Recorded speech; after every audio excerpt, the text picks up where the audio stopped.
Les comento que hoy tenemos la presencia del doctor John Jairo Vargas, quien es un excelente profesional, pero yo diría que una de las cosas más importantes es que además es un amigo personal de hace muchos años, a quien conozco desde el punto de vista como médico, como educador y como amigo, y es excelente.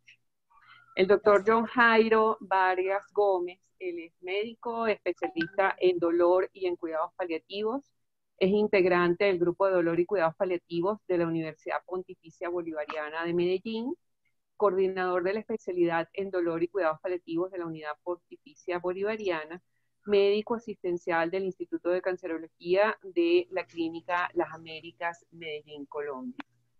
Esto es, y este grupo de conferencias ha sido un esfuerzo entre los profesionales de Clínica del Dolor y Cuidados Paliativos de la Universidad Pontificia Bolivariana y la Asociación Latinoamericana de Cuidados Paliativos, por lo cual estamos muy agradecidos. El doctor John Jairo nos va a dar hoy la charla sobre sedación paliativa. Y posterior a esto vamos a realizar las preguntas, las dudas que ustedes tengan. Por favor, las pueden enviar por el chat, tanto el chat del Zoom como el chat del Facebook Live, de manera de que nosotros nos encargamos de pasarle todas las preguntas y las inquietudes que tengan relacionadas con este tema. Agradecidos entonces, los invitamos a unirse todos y acompañarnos y a colaborar, por favor, silenciando sus micrófonos. John.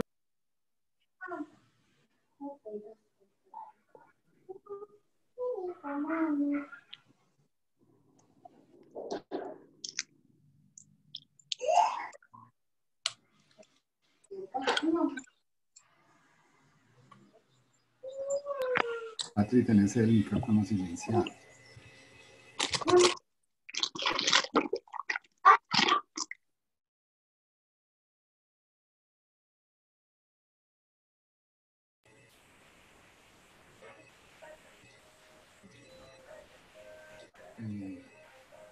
No oí lo último, Patri, entonces tenías el micrófono silenciado. Ok, puedes iniciar. Bueno, ya me diste la entrada. Bueno, muchas gracias. Sí, ya te di la entrada. Bueno. ¿Oyeron todos? Por favor, les pedimos a todos que cierren sus micrófonos para que no haya interferencias en la grabación y en la charla y escuchemos todos bien. Bueno, buenas tardes.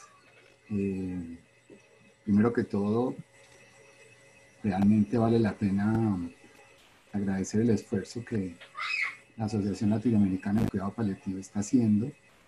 Para todos no es un secreto que estamos incursionando en una nueva forma de comunicación e interactuar, que esta pandemia nos está llevando hacia nuevos paradigmas. Y digo que vale la pena resaltar el esfuerzo porque no es fácil. Agradecer que obviamente hayan tenido en cuenta el grupo al cual pertenezco, para que entre todos podamos compartir y estemos preparados. Antes de empezar la charla, también quisiera felicitar, hoy es el Día Mundial de la Salud.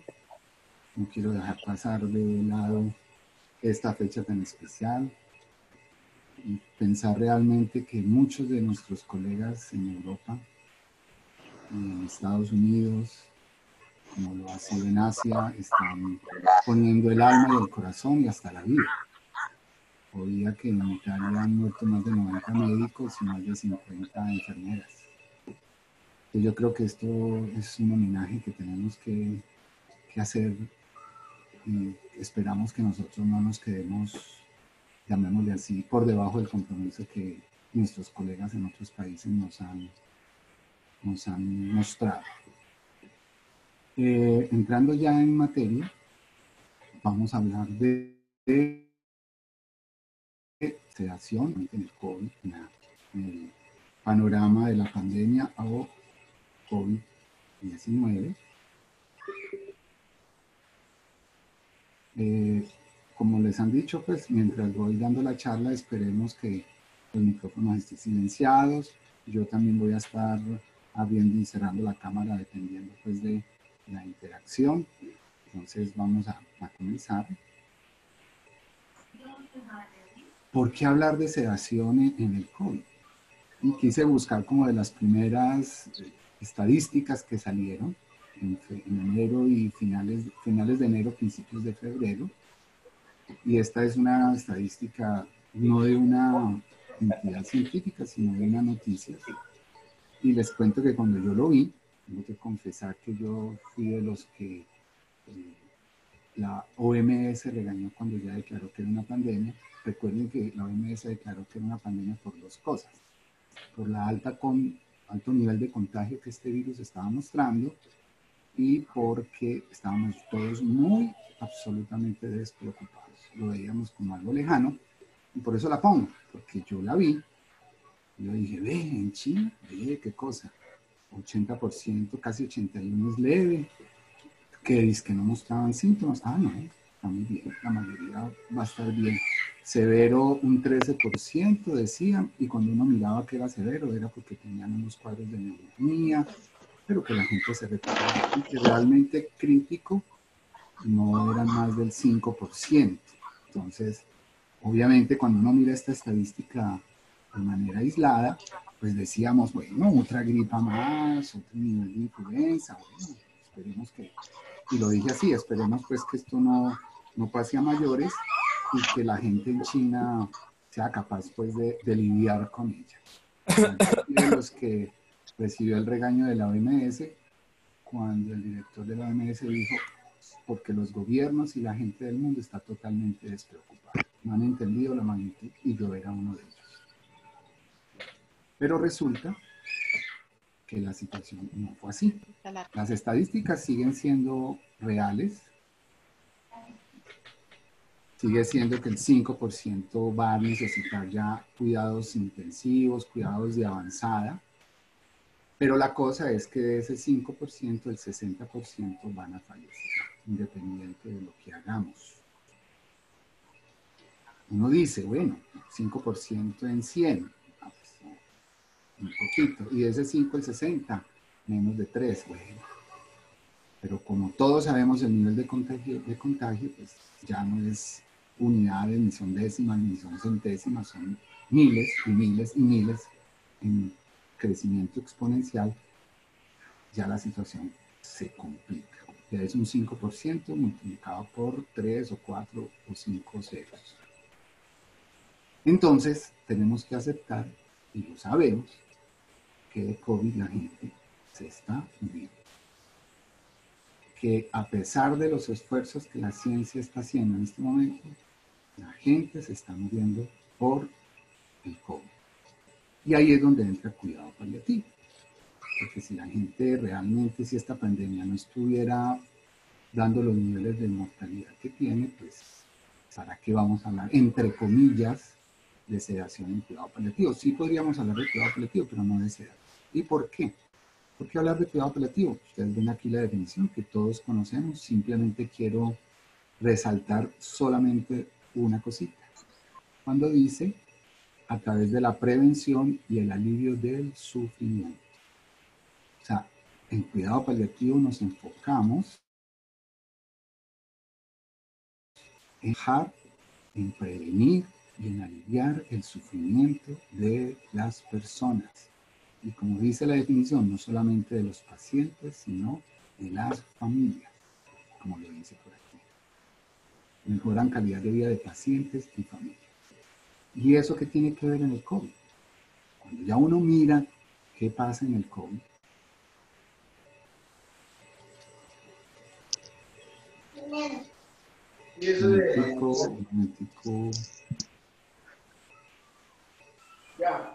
¿qué hace el cuidado paliativo? Ya enfocándonos en el COVID, el cuidado paliativo, por favor, ¿alguien tiene el micrófono abierto? El cuidado paliativo se va a enfocar en varias cosas, en varios puntos en esta pandemia. Uno, manejo de síntomas. Por eso les decía que no solamente, y lo hablamos ayer, lo habló la doctora Sandra ayer,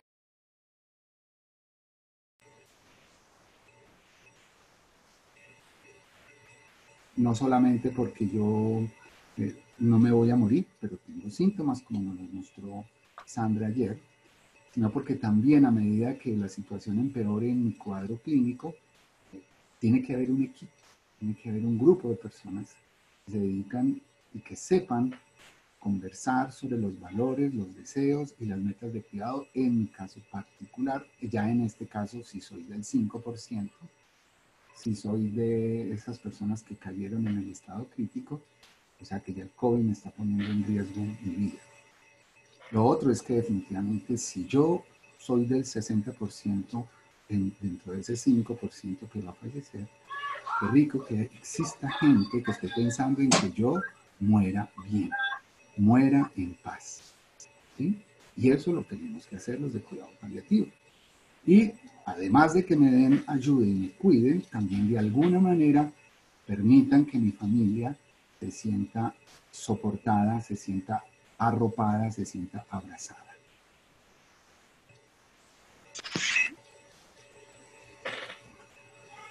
O sea que es absolutamente real hablar de que tiene que haber formas de que la gente muera bien en una pandemia. Y eso es lo que nos vamos a enfocar hoy. Por eso hablamos de sedación. Y no vamos a hablar del tratamiento agudo del COVID, del tratamiento de la neumonía asociada, no vamos a hablar de todas las posibles antivirales, en qué va la curva, porque eso afortunadamente hay gente mucho más preparada que yo para hacerlo y lo están haciendo. Pero cuando el COVID ha avanzado en el cuerpo de una persona, cuando la patología ha empeorado, hay que planear que la gente pueda morir bien. Y para eso está el triaje. Lo primero que tenemos que hacer es el triaje y lo quiero resaltar de la siguiente manera. Sí, esta frase, me parece, esta definición del triaje en COVID es muy interesante, porque siempre que pensamos en triaje es para saber las personas que se van a mejorar, a cuáles personas les doy la primera atención, como dice aquí. No es solo para garantizar que las personas con un potencial significativo de recuperarse reciban atención adecuada, absolutamente real, ético y científico. Pero también es igualmente científico, ético y real que el triaje, o sea, de entrada, el que esté haciendo triaje, sea infectólogo, sea intensivista, sea internista, sea capaz de determinar qué personas no van a tener o tienen muy pocas posibilidades de sobrevivir. ¿Para qué? Para ponerlos en manos, en el camino de grupos o de equipos que presten una atención adecuada al final de la vida. Y lo vuelvo a resaltar, porque generalmente, vuelvo y repito, generalmente pensamos en triaje cuando estamos pensando, bueno, este está descompensado, este para hidratación, este para unidad de cuidado intensivo, pero porque estamos pensando en recuperarnos. Pero en una pandemia con un nivel de mortalidad por cantidad de pacientes simultáneos sobrepasa la situación, también tenemos que ser capaces de hacer un triaje de quién está en alta posibilidad de fallecer para ponerlo en manos de personas y equipos que permitan que la persona fallezca de una manera adecuada.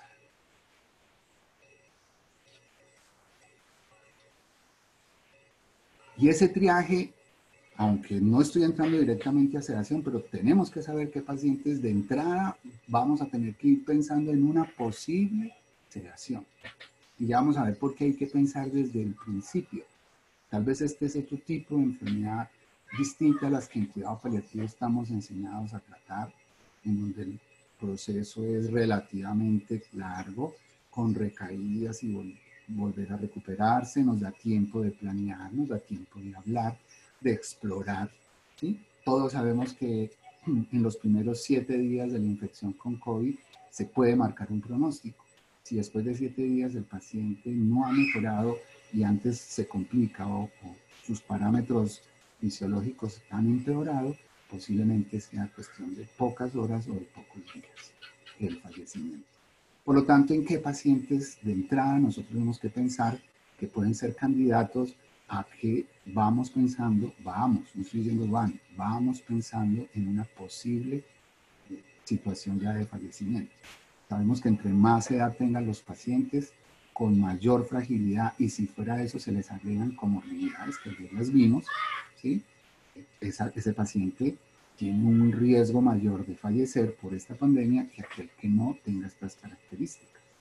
Segundo, el paciente que de entrada llegó con una voluntad anticipada, bien sea escrita o la manifiesta en ese momento, porque también es válido, donde esa persona considera y lo dice abierta y explícitamente que no quiere ninguna maniobra, si se empeora, de resucitación, de entrar a cuidado intensivo o manejo invasivo, como lo dice la tercera. O la cuarta, paciente que ya usted tiene intubado, que nuestro equipo de cuidado intensivo, de infectólogos lo están manejando, pero a pesar de tener todos los parámetros ventilatorios en los parámetros técnicos adecuados, el paciente no responde y probablemente esté empeorando clínicamente, lo que va a hacer pensar en un X tiempo que va a ser mejor extubarlo que seguirlo mirando. Y la última, perdón, que para uno, o por lo menos para mí, es muy difícil de entender, pero no podemos cerrar los ojos y es una realidad. Lo que ha pasado en Italia, lo que ha pasado en España, lo que está pasando en Nueva York, donde es tanta la demanda de pacientes necesitando ventilación mecánica, medidas intensivas de cuidado, y no hay suficiente disponibilidad de todos estos recursos, ¿sí? O sea, eso es real, por eso es una pandemia, si no, no estaríamos hablando de esta situación. Por eso mismo tenemos que empezar a entender, cuando yo ya estoy al frente de estos triajes y de esos pacientes, cuando esos pacientes me empiecen a presentar dos tipos de situaciones que antes de hablar de sedación tenemos que tener claro. ¿Qué es un síntoma de difícil tratamiento y qué es un síntoma refractario? El síntoma de difícil tratamiento es, y todos los que trabajamos en dolor y cuidado operativo lo sabemos, es cuando estamos haciendo todas las medidas que nuestros protocolos, que nuestras guías científicas nos dicen, y el paciente no mejora de la manera que esperamos, pero todavía no hemos agotado los recursos técnicos de los que disponemos. Como nos dice esta señal, el camino se nos está estrechando, o sea que tenemos que estar más alertas y que tal vez de pronto nos va a tocar tomar decisiones. Pero la situación puede avanzar y volverse un síntoma refractario. Y esto es muy importante tener presente esta diferencia. Síntoma refractario, como su nombre lo dice, es hasta aquí llegas. Hiciste todo, seguiste la guía, cogiste la brújula, el carro le pusiste todos los equipamientos que necesitaba, pero solo pudiste llegar hasta acá. Ya no hay nada más que puedes hacer para seguir avanzando. O sea, hice todo lo que la guía científica me mostró, pero el paciente no mejoró del síntoma. ¿Y por qué esto es importante? Porque durante la epidemia de COVID, ¿sí?, la literatura y los testimonios nos lo muestran de médicos que uno ha escuchado y la literatura que ha salido recientemente, que yo puedo tener disnea, puedo tener un delirium, puedo tener ansiedad, ¿sí? A medida que va progresando mi enfermedad, a medida que me están teniendo que escalar medidas, estoy aislado, no puedo hablar con nadie, yo no sé para dónde voy, para dónde va mi futuro, yo cada vez me siento peor, me da una disnea por ansiedad, y en ese momento, si me evalúan bien, yo no estoy en una disnea refractaria, posiblemente con medidas no farmacológicas y algunas medidas farmacológicas como las que nos mostraron ayer, yo bajo mi nivel de disnea y yo ya no tengo por qué pensar en sedación en ese paciente. Pero cuando yo entro en un síntoma refractario, ahí sí de pronto ya la solución para ese sufrimiento, como decía la definición de cuidado paliativo, se va a pensar en sedación. Quiero que pensemos y miremos un poco este cuadro antes de seguir. Se los voy a describir. Este es un cuadro que se pintó en 1840. Lo pintó el pintor británico Lucas Fildes y se llama El Doctor. Este Lucas Fildes cuenta en su biografía, cuando pintó este cuadro, este es Lucas Fildes, parado aquí en la sombra. La esposa de Lucas está aquí recostada en la mesa como difuminada, su niña primogénita con tuberculosis y el médico de la familia que la atendió. Si ustedes miran, Lucas, hay una luz del alba, de la madrugada, perdón, aquí en la ventana que está entrando, unos papeles en el suelo que parece que son recetas, unas arrugadas, ya el médico ha hecho de todo, unos brebajes con unas jarras, y el médico totalmente compungido mirando. ¿Por qué la pongo? Porque el síntoma refractario ante el sufrimiento de ese paciente y de la familia nos pone en la misma condición de hace 2 siglos. Y tal vez lo que la familia y el paciente esperan es que tú estés ahí. Como dice el médico, insomnio, pensando, buscando y acompañando. Él ya sabe que no va a poder hacer nada. La niña de Lucas Fibres murió de tuberculosis. ¿Sí? Y él le pintó este cuadro como un homenaje a los 5 años de haber muerto la niña, como homenaje al acompañamiento y al trabajo que ese médico hizo. ¿Por qué lo pongo aquí? Porque cuando ya entramos ante un síntoma refractario tenemos que, o entramos más bien, así redunde la palabra, en el término adecuación del esfuerzo terapéutico. Se le ha llamado de muchas maneras: limitación del esfuerzo terapéutico, reorientación del esfuerzo terapéutico. Personalmente, cada vez, aunque las otras dos las usé, cada vez me gusta más la palabra adecuación, y parece que a nivel ético he leído artículos donde les parece que es más, entre comillas, adecuado. ¿Qué es adecuación del esfuerzo terapéutico? Yo ya me dirijo ante un síntoma refractario a aliviar el sufrimiento. Tengo que pensar cómo alivio el sufrimiento de ese paciente y en lo posible de esa familia, y estamos hablando de COVID. Por lo tanto, ¿qué es la sedación? La sedación paliativa es un procedimiento que de forma deliberada disminuye la conciencia. ¿Por qué la conciencia? Porque lo que yo necesito disminuir es la percepción del síntoma que ese paciente está teniendo. Recuerde que estamos ante un síntoma refractario.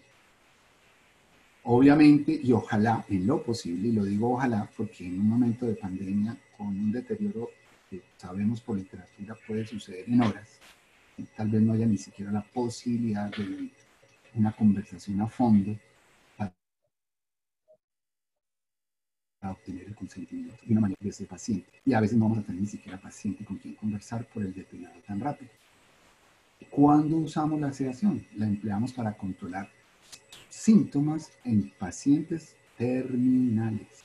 O sea, estamos hablando ya del 5% de los pacientes que están en estado crítico en COVID. Estamos hablando de que el paciente entró con un síntoma refractario a pesar de todo lo que se le hizo, y que probablemente en pocas horas se está previendo el fallecimiento. Yo no puedo dejar a ese paciente sufriendo con un síntoma refractario. Por eso hay que disminuir la percepción de la conciencia, porque ese síntoma intolerable y refractario no puede ser la última experiencia de vida que ese paciente tenga. Yo sé que este es un tema que es difícil, pero no es difícil porque no tengamos literatura, no es difícil porque no se haya conversado sobre él. Se ha conversado mucho sobre él, pero a veces la línea es muy débil.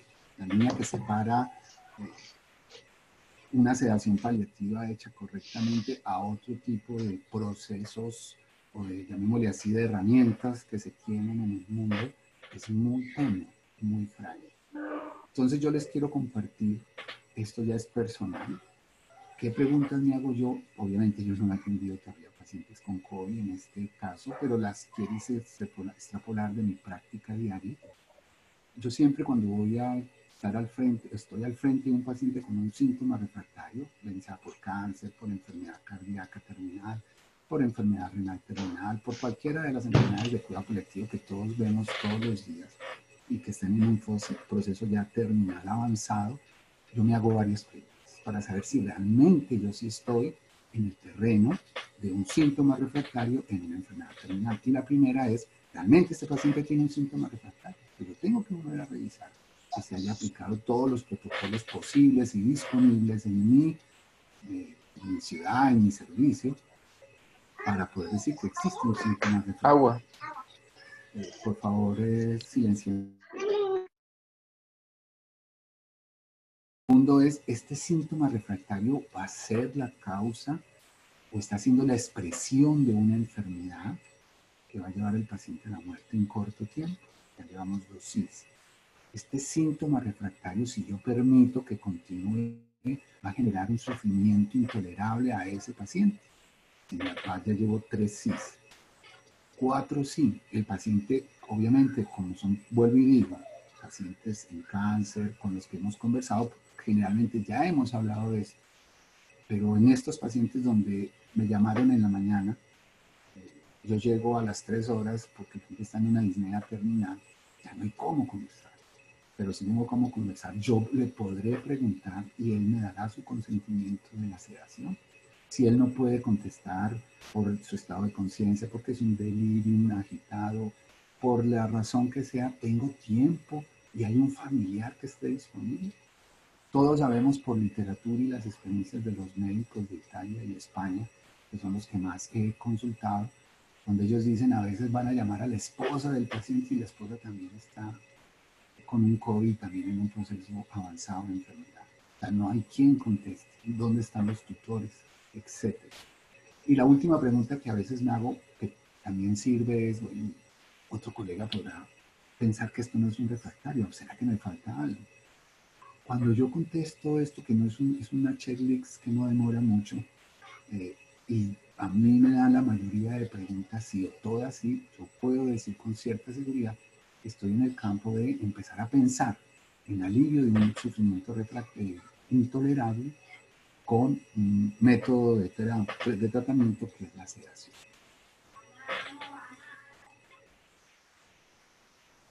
Entrando ya en el COVID, ¿cuáles son los 3 síntomas que más nos hacen o nos van a llevar a pensar en sedación ya al final de vida? La disnea, la primera causa según las estadísticas que están saliendo de estas experiencias de los otros países. El delirium, con un agravante que el delirium en el COVID generalmente es un delirium agitado, absolutamente con una actividad, una hiperactividad psicomotora.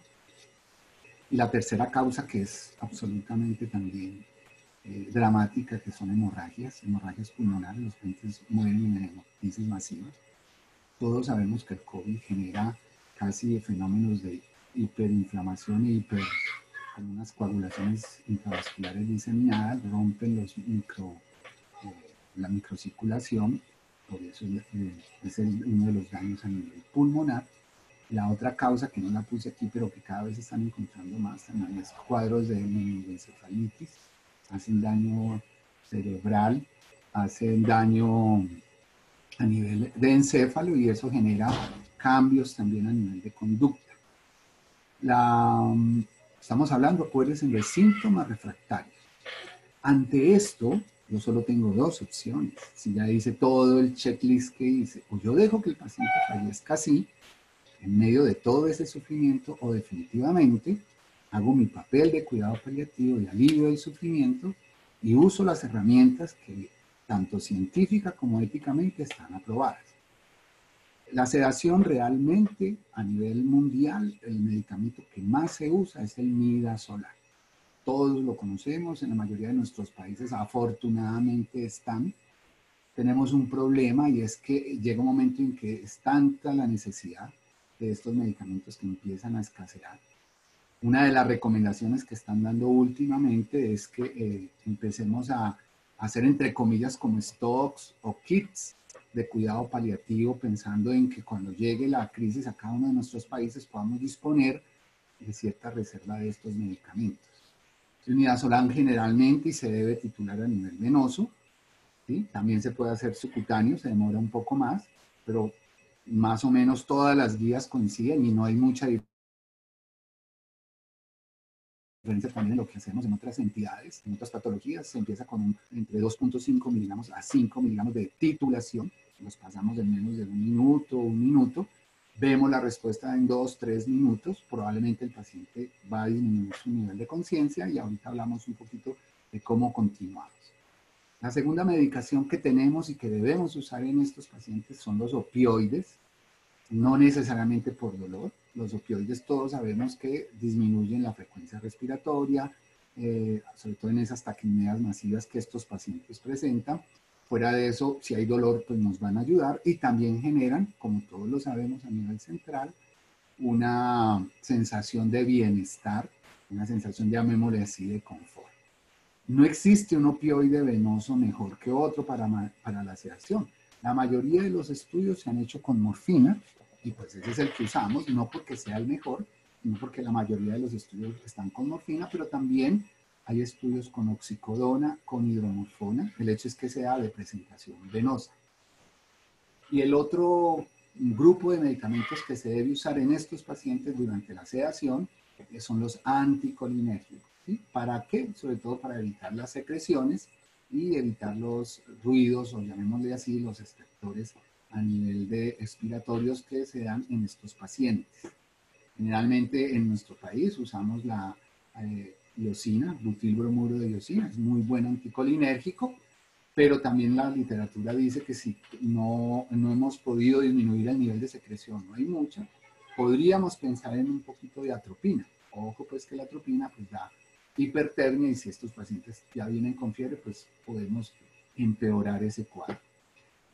Los últimos 3 que les pongo ahí es la literatura siempre los dan como alternativa cuando lo anterior no nos ha servido, o sea, si el midazolam no logra el efecto que queremos. Está el propofol, sabemos que es de manejo hospitalario, realmente en mi práctica clínica lo hemos usado poco, pero cuando lo hemos usado nos ha ayudado.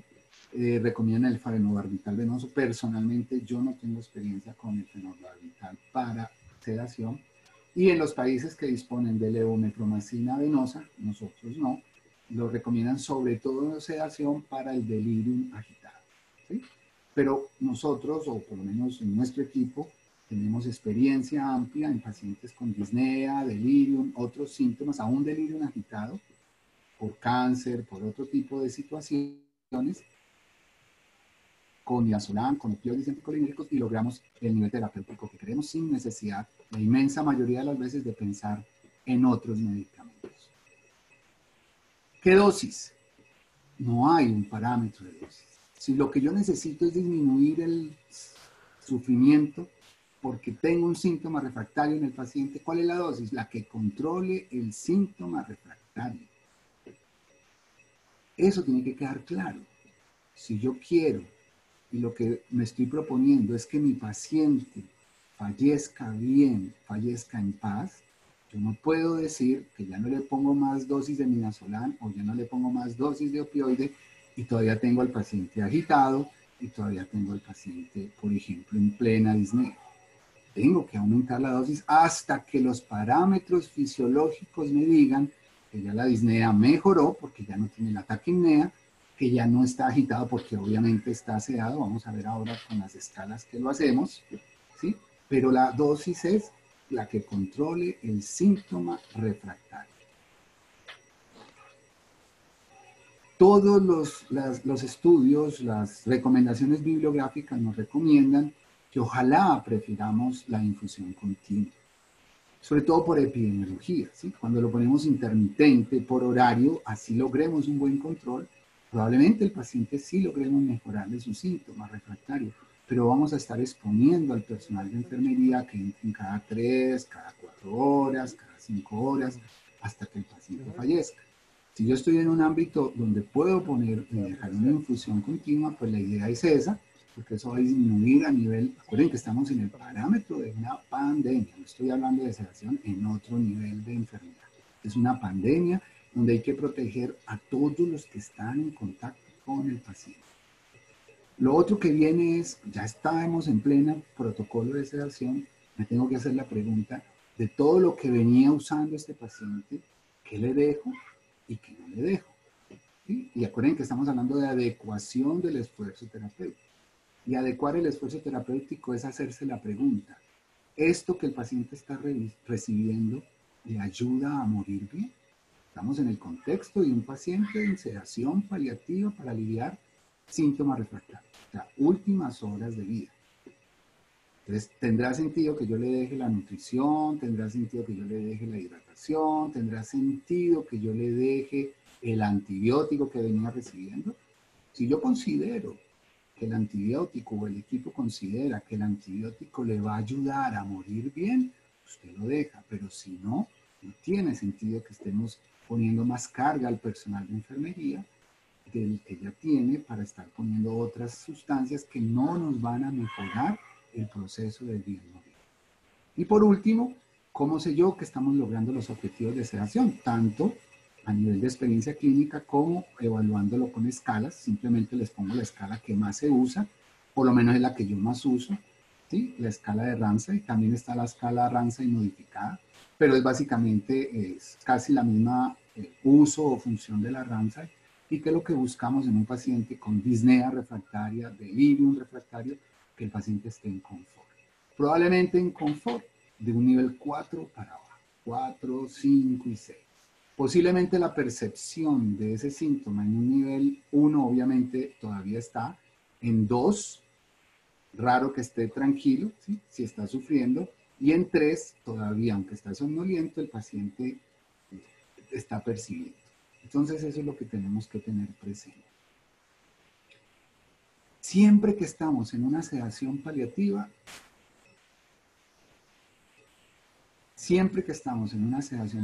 siempre hay que evaluar. Obviamente, en una pandemia, la evaluación tiene que ser lo más rápida y eficiente posible. O sea, no puedo estar entrando como entro en otras patologías, que entro con cierta frecuencia, entra el personal de enfermería, y tenemos que diseñar estrategias de evaluación que también disminuyen el riesgo de exposición, el riesgo de recibir inóculo al personal de salud. Por lo tanto, la sedación en COVID nos pone un reto muy grande. ¿Qué creatividad vamos a tener para estar evaluando un paciente que es altamente contagioso sin que nosotros también nos contagiemos y que el personal de enfermería no se contagie? A la medida en que yo decido empezar la sedación, tengo que estar informando a la familia. Ya vimos lo difícil que va a ser eso. Si el paciente tiene un cuidador en ese momento, recuerden que por asuntos epidemiológicos, la idea es que esté lo más aislado posible. Habrá que avisar rápidamente a la familia que entró en un deterioro, que se aceptan la sedación y que tal vez tienen 1 hora, 2 o 3 horas para llegar al hospital y visitarlo. Cuando uno lee todos los protocolos es una situación muy difícil, va a ser muy difícil y lo está haciendo muy difícil para todos. Se recomienda que el familiar no esté más de 10 minutos a más de 2 metros de distancia, que no se acerque. Imagínense, uno viendo a su padre fallecer y de pronto uno no puede ni siquiera llorar al lado de él, pues pegadito, va a tocar llorar a los 2 o 3 o 4 metros. Si es que a veces no pueden venir ni siquiera los más representativos para ese paciente, porque también están contagiados, porque están aislados por asunto epidemiológico o porque también están enfermos. Y una de las cosas que siempre se recomienda, como en todo acto médico, es registrar todo lo que hacemos de la mejor manera y de la manera más adecuada en la historia clínica. Por lo tanto, aunque ya estamos hablando de que ya el paciente está sedado, me gusta terminar con esta frase que dice, por favor, en la medida desde el triaje empecemos a planificar, porque tal vez no vamos a tener el tiempo suficiente si lo dejamos para después para hablar de estos procesos. A quién llamamos, quién quisieras que esté enterado, cuando estés en un sufrimiento o un síntoma refractario, quién quieres que sepa, qué opción vamos a tener, estás de acuerdo, no estarías de acuerdo, etcétera, etcétera.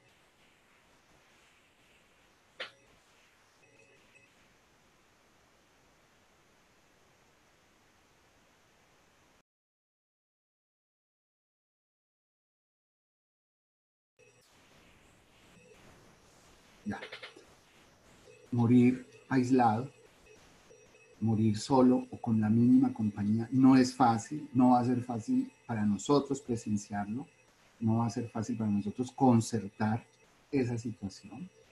Vamos a tener pacientes muchas veces incapaces de comunicarse, a familias incapaces de comunicarse, y nos va a tocar muchas veces tomar decisiones que hubieran sido y tendrían que ser consensuadas de la mejor manera. Cuando uno ve y empieza procesos de sedación, las despedidas son muy especiales. Aquí la despedida tiene otros tintes, tiene otras características. Despedidas a veces hasta de lejos, despedidas por un internet, despedidas por un celular, porque nadie va a poder llegar, porque también están aislados, porque están en cuarentena o porque están enfermos. Y lo que les dije, y ya se sabe, cuando entra la crisis de un síntoma refractario en el COVID es casi cuestión de horas. Entonces no hay ni siquiera tiempo para que el paciente asimile qué es lo que está pasando. Esta es la última. Yo no podría dejar pasar, o por lo menos desde mi ámbito, que no habláramos un poco de lo que creo yo que es uno de los grandes escollos para que podamos entender cómo una sedación paliativa puede ser una herramienta terapéutica en un sufrimiento refractario, porque generalmente se asocia con que estamos haciendo eutanasia. En nuestro país, ustedes lo saben, Colombia es un país que hace 2 años aprobó, 3 años, perdón, aprobó por la Corte Constitucional como un decreto que había que montar un protocolo de eutanasia como un derecho humano. Y en este momento, en Colombia existe un protocolo para la aplicación de eutanasia. Entonces, así como existe un protocolo para la sedación, como se los mostré, con dosis, con cuáles son los medicamentos, cuáles son las preguntas, cuál es el proceso previo, en la eutanasia aquí en Colombia también existe un protocolo. ¿Sí? Y yo quiero que hagamos un paralelo, por lo menos yo me lo hago siempre. Cuando yo estoy con un paciente que estoy pensando en una sedación paliativa para aliviar ese síntoma refractario, mi intención es aliviar el síntoma, no acelerar la muerte del paciente. Es aliviar el síntoma refractario y por lo tanto aliviar el sufrimiento. La intención de la eutanasia es generar la muerte del paciente. Porque con eso, según nuestra ley, disminuye o se quita y se termina el sufrimiento del paciente. O sea, ahí empezamos en diferencia. El proceso en la sedación paliativa es el que yo les acabo de explicar. Es un proceso que requiere mucha finura, que requiere arte, que requiere estética, que requiere tacto, que requiere paciencia, que requiere, como la figura del médico, sufrir al lado del paciente, titular dosis, encontrar la dosis que alivió la disnea, que alivie la hemorragia, que alivie el delirium y paro.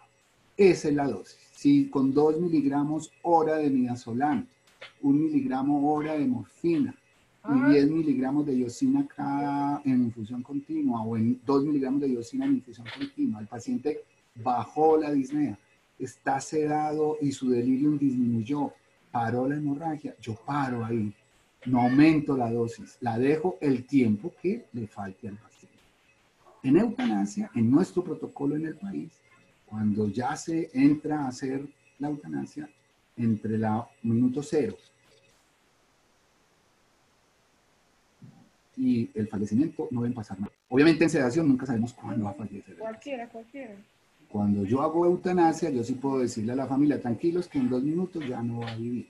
Pero aquí en sedación, todos los que hemos acompañado en sedación paliativa, sabemos esa famosa pregunta que siempre nos hacen, ¿cuánto le va a durar así? ¿Cuánto le va a faltar? Y lo último, ¿cuál es el resultado final? Cuando yo empiezo una sedación y en COVID, cuando la empecemos, mi objetivo es, o mi resultado final es, el paciente ya no presenta el síntoma refractario, ya no está sufriendo, va a fallecer por su enfermedad. El resultado final en la eutanasia es, como se los conté, al segundo minuto de haber empezado el protocolo, el paciente ya no tiene signos vitales, o sea, es morir. Espero, muchas gracias por la atención, espero haber sido lo más claro posible, haberles transmitido que nuestra razón de ser se va a probar en esta pandemia.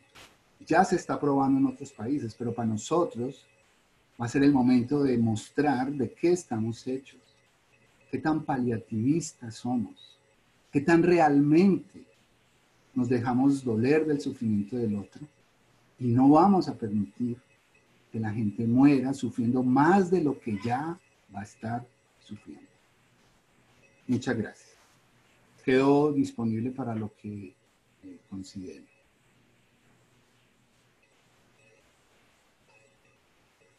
¿Aló? Aló, muchísimas gracias. Excelente, John Jairo. Muy buena y muy clara tu charla. Te voy a estar haciendo algunas preguntas que nos han enviado para que por favor nos vayas respondiendo. Una es, en España se está solicitando no utilizar el midazolam porque lo están utilizando en las terapias intensivas y para poder acoplar los ventiladores, pacientes que están bajo ventilación mecánica y por lo tanto necesitan tener mayor disponibilidad y están haciendo recomendaciones que se rote, o sea, en vez de utilizar para la sedación paliativa el midazolam, utilicemos el clonazepam o por vía intravenosa o el diazepam por vía rectal. ¿Tienes algún tipo de experiencia en esto? No, Patri. Realmente, como te cuento, nosotros, nuestro protocolo de sedación en todas las demás enfermedades, vuelvo y digo, yo pues sería un mentiroso donde diga que ya he sedado pacientes con COVID. Me basé en lo que la literatura, en los testimonios, en todo lo que cada uno de nosotros hemos podido recoger. Y realmente yo no tengo la experiencia con ninguno de esas otras medicaciones. Sé que existen, sé que pueden ser usadas, como puse ahí, nos hablan del fenobarbital, nos hablan de la levomepromacina, el propofol, pero decirte que yo ya haya usado Valium para sedación terminal o para aliviar síntomas refractarios o clonazepam, no, no la tengo.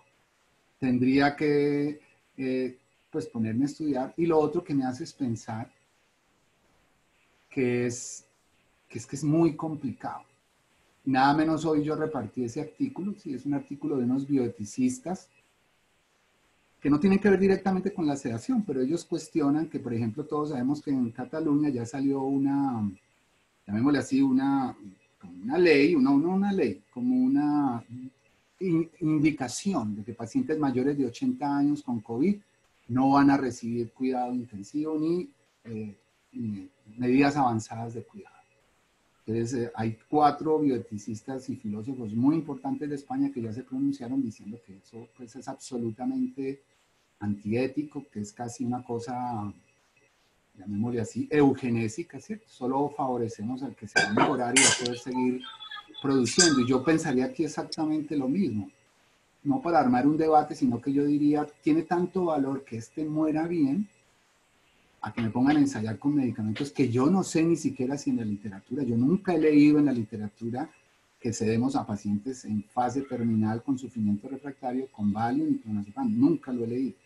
No porque no exista, debe haberlos porque uno no tiene por qué leer todo lo que está producido, pero no lo he leído, entonces no tengo ni siquiera la posibilidad de saber si eso sí va a funcionar en estos pacientes. Y tiene tanto derecho el de vivir bien como el de morir bien. Yo me haría esa pregunta. ¿Para quién es más valioso ese midazolam? No estoy diciendo que prefiramos uno que el otro, sino que nos vamos a tener que hacer la pregunta. Usted tiene un paciente en delirio agitado, le falta X horas de vida por COVID, ya no hay nada más que hacer, es refractario.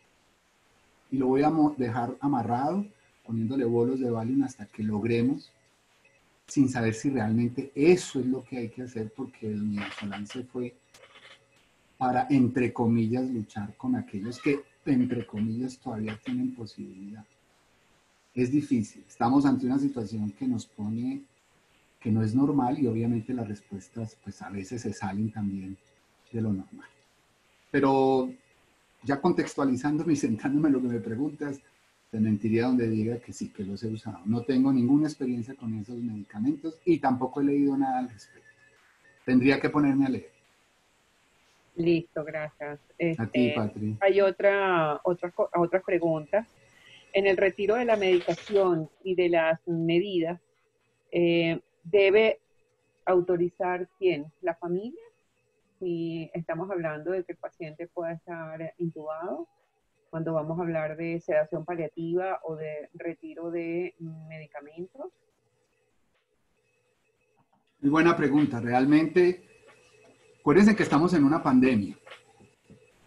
Recordemos que muchas veces de esos pacientes no van a tener ni siquiera acompañante porque epidemiológicamente todos sabemos que hay grandes restricciones para que haya alguien acompañando permanentemente.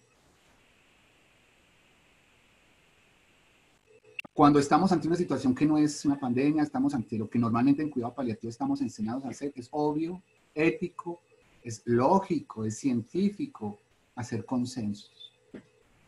Y a todos nos ha pasado, ¿sí?, que a veces dejamos los líquidos al mínimo goteo porque la esposa definitivamente nos pidió que lo último que quisiera que le quitaran son los líquidos. Aunque uno haya contestado la pregunta que yo les puse ahí, ponerle líquidos a un paciente ya en su fase agónica, está en agonía, ¿le va a mejorar su calidad de vida? No. Entonces, a veces es tan difícil ese consenso que para evitar un duelo mayor en la familia, un dolor mayor, tú le dejas los líquidos a la mínima expresión, al mínimo goteo, porque en ese caso pesa más la tranquilidad de esa señora, o de ese señor, o de ese hijo. Pero aquí vamos a estar en situaciones muy complejas, en donde a veces, vuelvo y repito, no encontramos ni siquiera el tutor, porque el tutor también está enfermo, está también en ventilación, o porque el enfermo está sin posibilidades de hablar, está aislado, ¿sí? Entonces, ¿quién vamos a hacer? Como dice la pregunta, el paciente está entubado, no hay familia, la familia apenas se le acaba de decir que entró en un proceso irreversible y que va a haber que sedarlo. Entonces alguien nos dice por el teléfono, ya voy, espéreme, no, déjeme que ya voy, yo llego en media hora. Bueno, ¿qué haces? Y solo puede estar 10 minutos. ¿Sí? Vamos a esperar que venga. Yo no te tengo una respuesta ya porque, vuelvo y repito, nos va a coger a todos, pero hay que irse preparando. Vamos a esperar que venga para mostrarle que hay que quitarle el antibiótico, le vamos a cargar en 10 minutos fuera de la despedida, que es la última vez que lo va a ver, que no lo va a poder abrazar, y fuera de eso yo le voy a estar diciendo, y le tenemos que quitar los antibióticos, y le tenemos que quitar el líquido, bla, bla, bla, bla. ¿O qué? No tengo una respuesta, solo tengo la respuesta de decirles, pesen las cosas, generen el menor daño posible para ese familiar que va a estar en ese momento en sus últimos minutos, con solo saber que es la última vez que lo va a ver, que no pudo verlo hace 7, 8 días porque está aislado hace 8 días y que solo tiene 10 minutos, yo no sé qué más podamos cargar. Entonces, ese retiro de medicación, entre comillas, que ya no nos colabora, creo que en situaciones como estas de pandemia, pues hay que asumir nosotros la carga. Nosotros somos los científicos, esa es nuestra responsabilidad y también es nuestra carga, como ese médico del cuadro, está ahí y tiene también sus propios dolores. Ahora, si hay forma de hacer consenso, porque nada de esto que yo les dije se dio, hay una familia que ha podido estar, hemos tenido conversaciones permanentes por teléfono, por videoconferencia, perfecto, lo hacemos.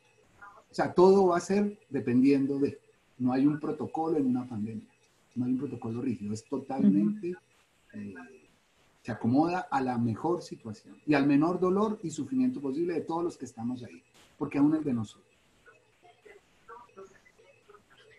Listo, entonces esto tal vez responde la siguiente pregunta que podemos entonces aplicar sedación al paciente sin el permiso del paciente. Sí, qué pena, Patricita, es que me desconecté un momento porque se movió algo ahí, tuve que acomodar, no te escuché la pregunta, vuelven a hacer. Tranquilo, esto iría, o sea, esta pregunta iría más o menos con la que acabas de contestar. ¿Se puede iniciar el tratamiento de sedación sin permiso del paciente?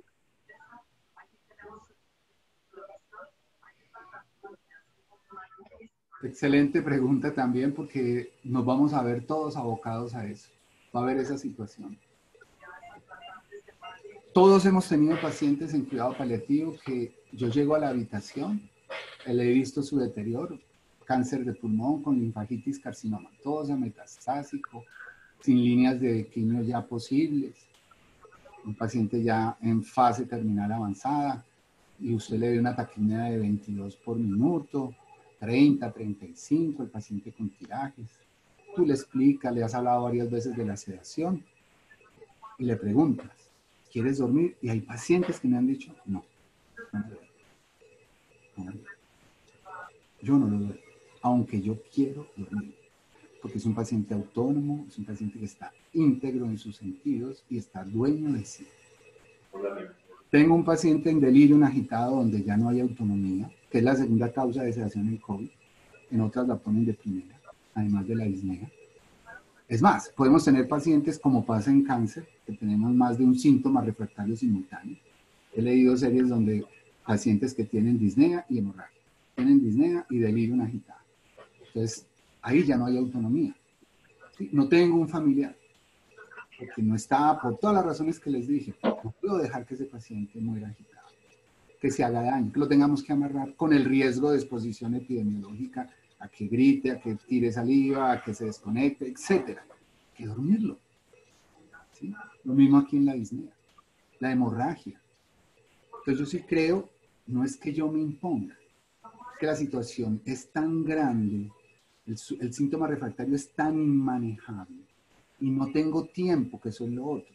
Las estadísticas están mostrando que un paciente se puede poner de pasar de un estado crítico a un estado refractario en 2-3 horas en el COVID, después de 7 días. Es que parece que es cuando es la época más complicada, entre los 7 y los 15 días después del diagnóstico, en un estado pues crítico. Yo creo que ahí es donde nosotros tenemos que actuar. Yo no diría si esto es ético o es antiético. Yo primero pongo el quehacer del cuidado paliativo que les mostré en la primera diapositiva, a través del alivio y la prevención del sufrimiento intratable. Yo estoy preparado y me entrené tanto tiempo y he hecho de mi profesión la mejor forma de aliviar el sufrimiento de los pacientes. Y si estoy ante una situación de esa, yo no me puedo quedar cruzado de brazos, porque el paciente no tiene cómo expresarme su autorización, su permiso, o está tan desbordado, en 3 horas se descompensó, va a morir, él sabe que va a morir, o ella sabe que va a morir. En menos de 3 horas le toca elaborar y le voy a cargar.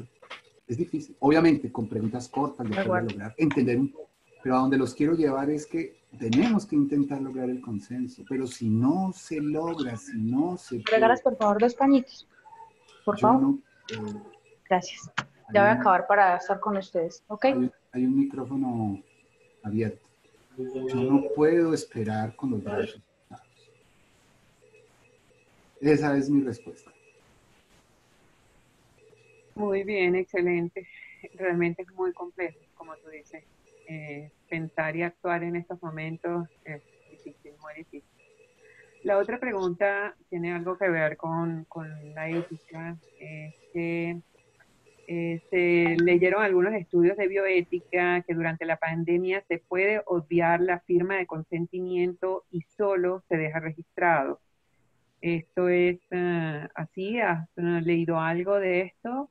¿Es válido desde el punto de vista bioético y legal hacer esto, dejar solamente registrado y obviando firmas de consentimiento, tanto del paciente como de la familia?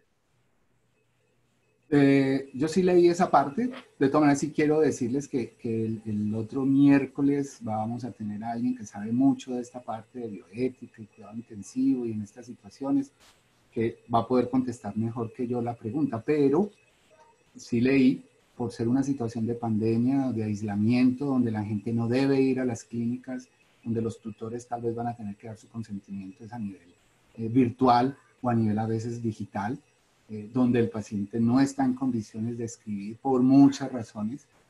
Está válido y es válido que nosotros como personal de salud pongamos ese consentimiento escrito sin la firma o del tutor o del paciente.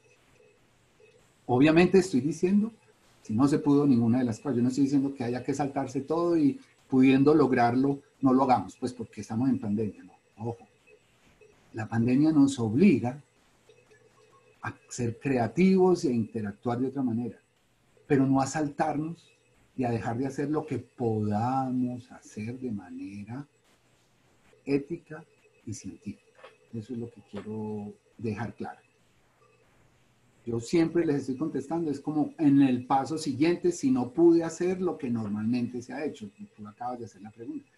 Hay alguien que firma, que está disponible, firma. El paciente lo puede hacer, lo pudo hacer, se firma. Pero ninguna de las dos cosas se logró. No, entonces yo no puedo cerrarlo porque no hay consentimiento. En una pandemia como esta, no. Estamos, entre comillas, en una guerra.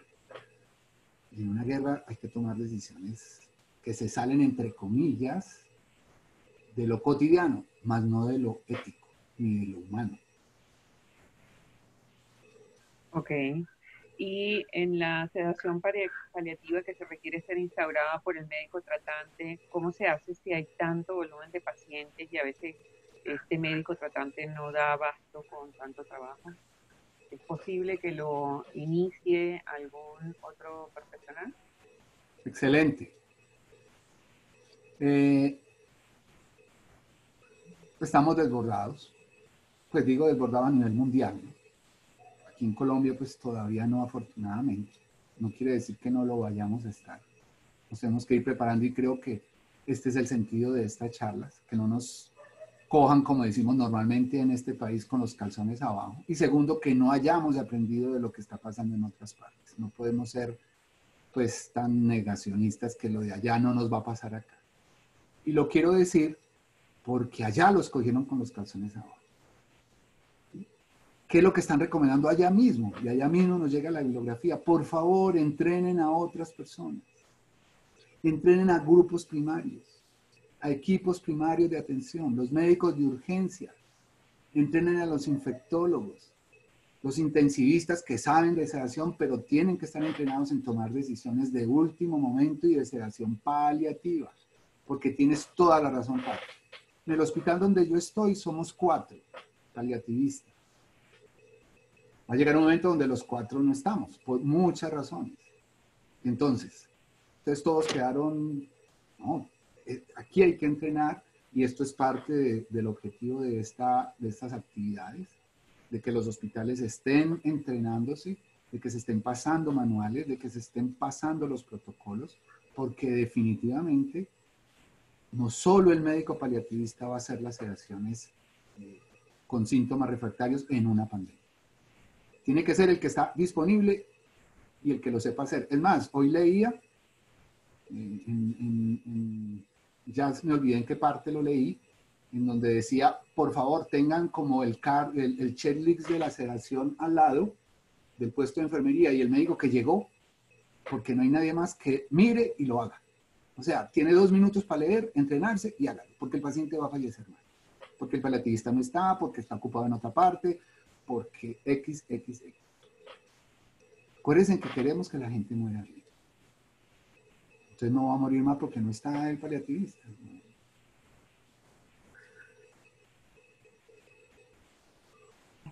La otra pregunta viene a ser más como una recomendación, me imagino que debe ser un psicólogo.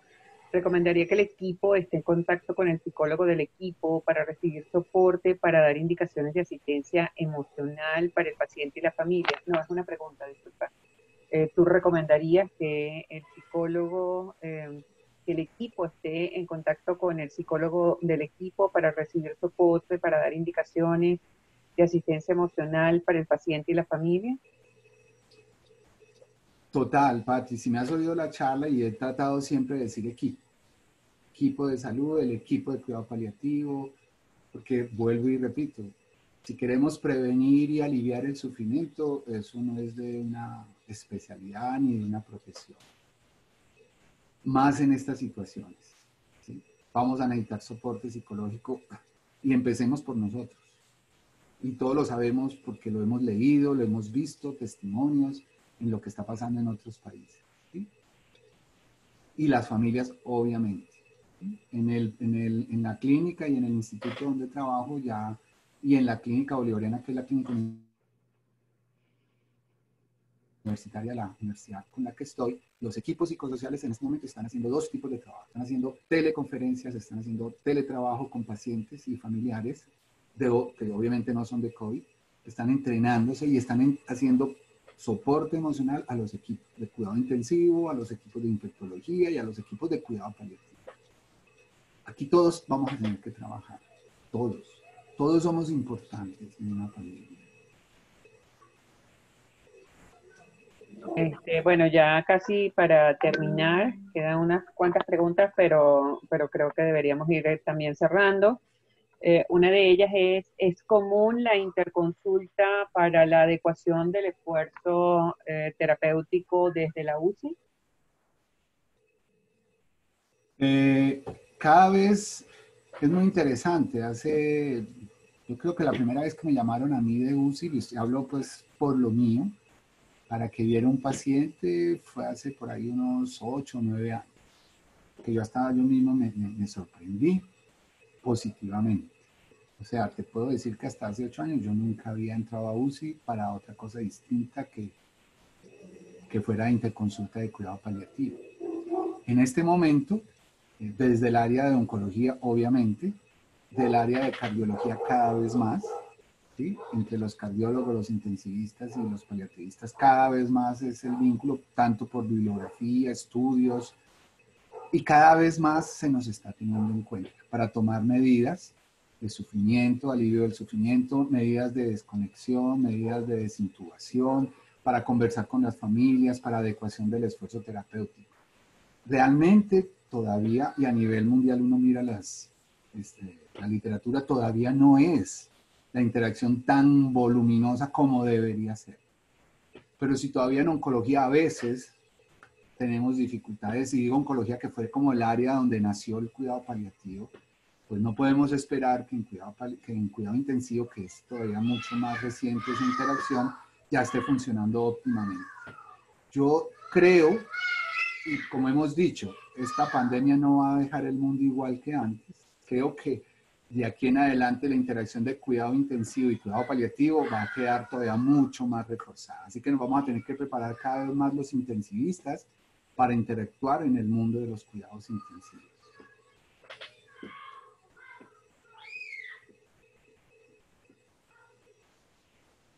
Una última pregunta. ¿La dexmedetomidina para una sedación consciente entraría dentro del contexto? No estoy muy clara en esto de sedación consciente, hablando de sedación paliativa, pero es la pregunta, ¿no?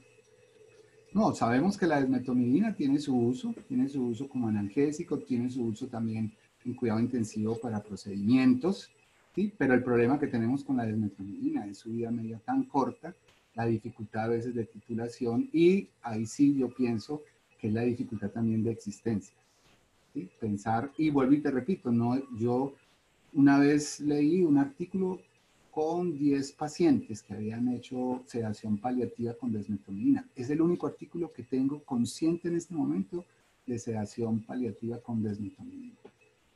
Pero por lo menos de esa he leído diferente a como me lo mencionaste con el clonazepam y el diazepam, que personalmente voy a terminar ahora y voy a buscar porque no conocía. En sedación paliativa, ¿no? Refractaria, a síntomas refractarios. Bueno, todavía quedan muchísimas preguntas, pero en honor al tiempo, creo que vamos a terminar. Don Jairo, muchísimas gracias, una excelente conferencia. A todas las personas que están conectadas, agradecidos por todo. Les recuerdo que todas estas conferencias van a estar en la página web de nuestra asociación.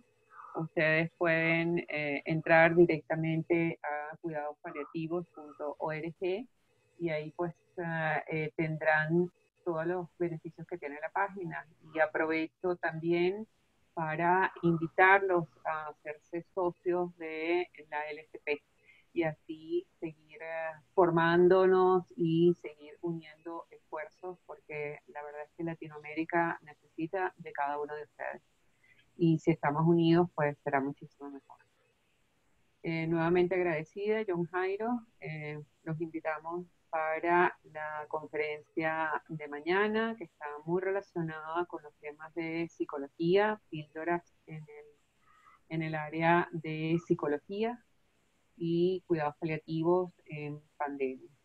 Así que los esperamos a todos, los invitamos a revisar la página, a ver la conferencia del día de ayer de la doctora Sandra. Ya para mañana tendrán la conferencia del doctor John Jairo, y así pues todos los días iremos viendo cada nueva conferencia. Muchísimas gracias y nuevamente invitados para mañana a las 5:30 de la tarde por la misma vía Zoom. Ya ustedes tienen el link para entrar directamente. Bueno, hasta luego y muchísimas gracias.